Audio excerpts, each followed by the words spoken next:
Hello guys and welcome to Unit 13 of our lecture in MST 4 or Living in the IT Era. This week we will be talking about IT information. The essential questions for this lecture are: what are information and its categories? Our intended learning outcomes are: distinguish a physical resource from a conceptual resource, identify the characteristics of information as a resource. For our lecture, we have here a tech trivia. In China, Tencent is using facial recognition technology on children under 18 years old to stop them from playing video games late into the night. So in China, there is no such thing as privacy or information confidentiality, as usually in China there are cameras and monitors that captures the biometrics of different people that is doing their everyday lives. So, for example, during the COVID-19 outbreak, people who goes outside their homes without permissions are recorded and then they are reprimanded accordingly in China. So because each and every corner has a camera, they can capture the face and identity of the person committing the violation. Information control and privacy. Resources. Resources are the total means available to a company for increasing production or profit, including land, labor, capital, and raw materials. It includes two types: physical and conceptual resources. Physical resources are tangible and can easily be identified. Tangible meaning they can be touched, they can be sensed, okay, they can be felt. That is the meaning of the word tangible. Now, it could be land, buildings, water, and water rights, machinery and equipment, vehicles and networks, with equipment and hardware, human resource, and or system. Conceptual resources, on the other hand, are non-tangible, meaning we could not touch them, we could not physically see it, okay, and are considered valuable for what? It includes skills, knowledge, and job experience. Those are conceptual resources. Now, how about money? What kind of resource is money? Okay. Money can be considered as a physical resource because it is a representation of a value of something. How about servers? Servers can be considered as physical, well as cell phones. How about Wi-Fi and the internet? Wi-Fi and the internet can be considered as a physical resource also. Conceptual resources. Information as a resource. Information can be considered as a conceptual resource simply because we cannot physically see it or touch it or feel it. However, we make use of it. Okay? Information are facts about something or someone that are provided or learned. So relevant truth becomes data or facts, which are then processed to become information. Information is expandable, can be expanded without compromising its integrity. For example, personal information. It's expandable because we can designate the personal information as first name, last name, date of birth, place of birth, address, etc. It is also compressible. Although expanded information can give a more detailed explanation, it may not always be needed. For example, are the news header or title, an abstract of a thesis paper. It is also transportable, especially during the digital age or digital information. It is easily transportable. With the use of internet and various technologies, information can be sent to any of the following. First, email, Facebook, or social media networks can be copied into a flash drive or storage device, can be uploaded to YouTube or similar sites. It is also diffusive, means it can spread easily. Gossip is also diffusive, meaning to say they can spread easily. Gossip or rumors tend to spread easily. Unfortunately, the same applies to any kind of information, be it true or not. It is also shareable. Information can be kept, calling it a secret. So once we keep information, it is a secret. However, once a person decides to tell it to someone, then he or she will no longer have control over it. In some cases, certain parts of the secret can be kept. So this is the life cycle of an information: creation, storage, retrieval, usage, and retirement. Once it's retired, a new information will be created. What are the requirements, or what should be the requirements for information? Should be accurate, should be error free. Inaccurate information is generated because inaccurate data was processed. Garbage in, garbage out. So we have two types of information: formal and informal. When we say formal, it is official and authoritative. If we say informal, it is casual and less authoritative. If we say formal, it is meant to be taken seriously, presented in a formal manner. If it is informal, it is presented in a less formal manner.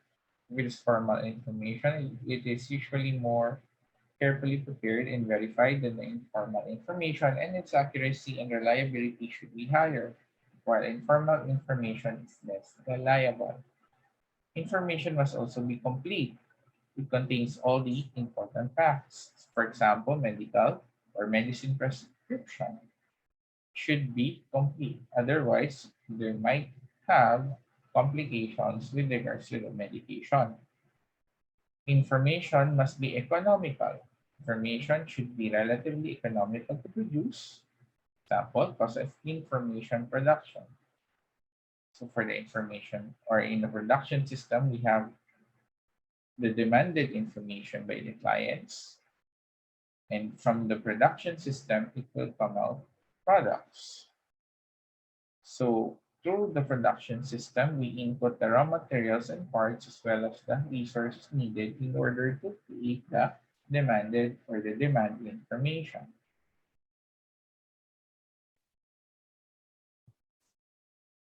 Information must also be reliable.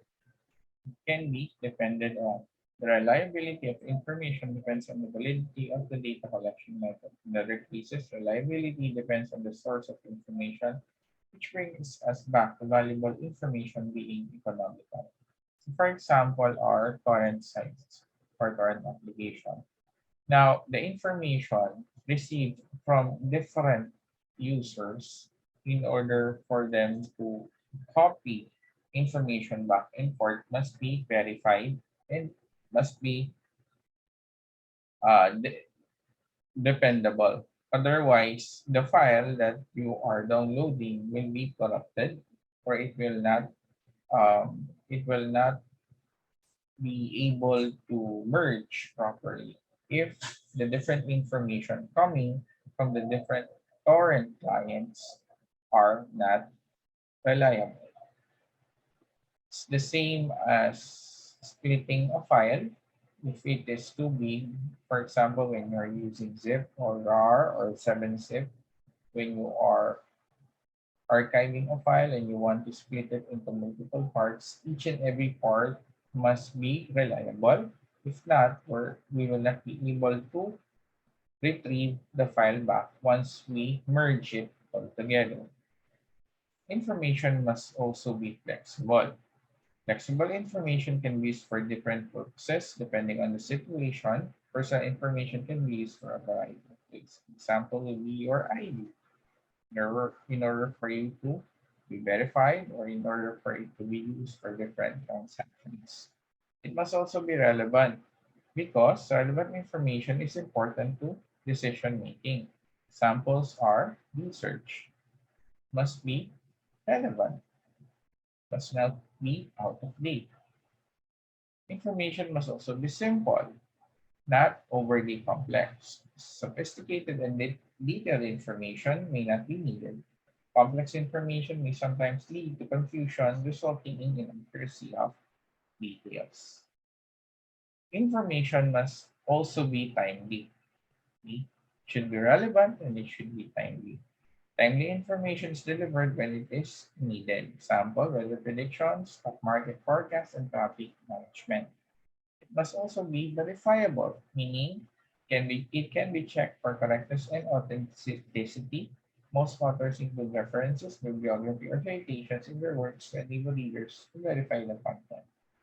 It must also be accessible, should easily be accessible by authorized users to be obtained in the right format at the right time to meet their needs. Examples are mobile pay applications such as Samsung, Apple, and Google Pay, as well as Gcash, Paymaya, and other banking apps. It must also be secure. Should be secure from access by unauthorized users. Examples are biometrics and user login. Knowledge. It refers to valuable and useful information. We have explicit knowledge, which contains data, information, documents, records, and files. We have implicit knowledge, which are experience, thinking, competence, commitment, and need. Information economics, a branch of microeconomic theory that studies how information affects an economy and economic decisions. Information economics treats information explicitly as a resource. So it is used for what? It is used for sales, forecasting the price, and different business decision making. Strategies for customers to purchase information. So we have browsing previews, we have the branding and reputation. In order for you to affect customer purchases. Virtual goods are real products and services that exist in a virtual world such as a game. They do not relate to the real world. Information overload. We have here the growth of information, particularly the growth of information via the internet.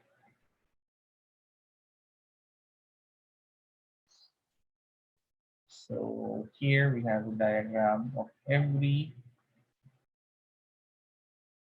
minute in 2020 that has happened. Example, in Instagram, every minute there are 347,222 news stories.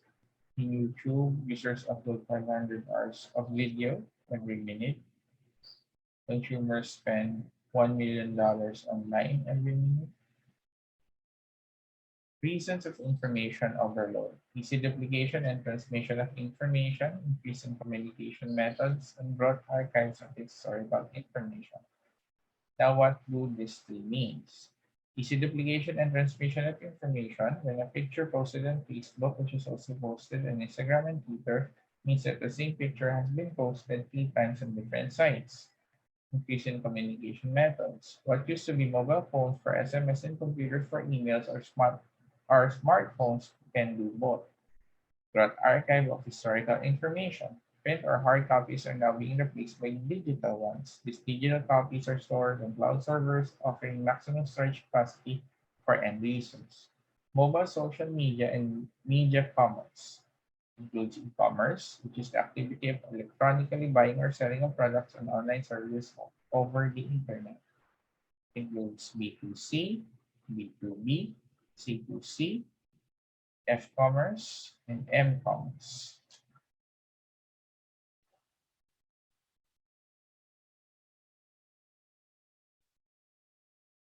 So we have here a quadrant for click and mortar stores simplified by going virtual. In the traditional model, provide information and service online. For the click and mortar, we have developed local presence by going physical. And then we have e-tailing, digitalize, and deliver. Depending on the proximity to the customer. So we have high proximity and low proximity. Mobile social media, there are platforms optimized for mobile devices, emerging trend towards mobile usage of social media applications. Currently, there are 3.78 billion social media users, which equates to about 38% of the world population. Facebook is a market leader, having 68% or two-thirds of the US adult in Facebook. So this is the demographics by age. 54% are from 18 to 29 years old, and 45% are from 65 and above. So total time spent is an average of 2.5 hours per day. And 73% of marketers believe social media marketing has been somewhat effective. It's even used in elections to sway the votes of voters. 54% of social media users use social media to research products. 71% of consumers who have had a positive experience with a brand on social media are likely to recommend the brand to their friends and families. It also helps influence the brand to build trust, depending on the influencer recommendations. Instagram. Instagram has around 500 million daily active stories worldwide from January 2017 to January 2019. 91% of all social media users access social channels via mobile devices. M-commerce, originally coined in 1997 by Kevin Duffy at the launch of Global Mobile Commerce Forum to mean the delivery of electronic commerce capabilities directly to the consumer's hand anywhere via wireless technology. It includes mobile shopping, banking, and payments. The M-commerce includes following what I have said earlier. Retail e-commerce sales worldwide from 2019 to 2024 estimated. So it will go exponentially. So e-commerce sales growth by region, the highest is being Latin America, followed by North America. E-commerce sales in China, there is expected growth. So from 2019 to 2024, it is expected to almost double. E-commerce sales by country in 2021, imagine the highest being China with a recorded $2 trillion, followed by the US with $843 billion. Mobile commerce sales have been growing exponentially from 2016 up to 2021. And that is our lecture for this week. Thank you and take care.